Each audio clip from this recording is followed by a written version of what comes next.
আসলে এই সমস্ত ঘটনা ইমাদুদ্দিন রকিব যে তাকে তার প্রতিপক্ষ এই যে জমি সংক্রান্ত বিরোধ নিয়ে তাকে গতকালকে নৃশংসভাবে হত্যা করলো, এই হত্যাকাণ্ড আসলে আমাদের একটা দৃষ্টান্তমূলক শাস্তির জন্য সবাই এলাকাবাসী দাবি করতেছে। আমি তার জানাজায় আজকে সকাল 11 ঘটিকায় তার নিজ গ্রামে বাড়ির সামনে এখানে আসি এবং হাজার হাজার লোক তার জানাজায় অংশগ্রহণ করেছেন এবং সবাই একটি ভাষা একটি কথা যে এই সমস্ত নৃশংস হত্যাকাণ্ডের ঘটনা যাতে পুনরাবৃত্তি না ঘটে সেজন্য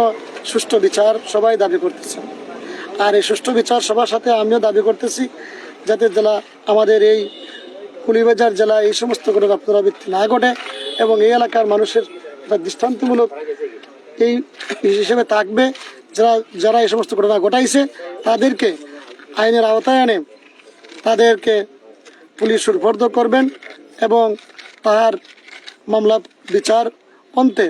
যাতে তার দৃষ্টান্ত স্থাপন হয় সেটাই এলাকাবাসীর দাবি এবং আমারও দাবি। যেহেতু সীমান্তবর্তী এলাকা ভারতের সাথে আমাদের, যদি আসামিরা ভারতে চলে যায় তাহলে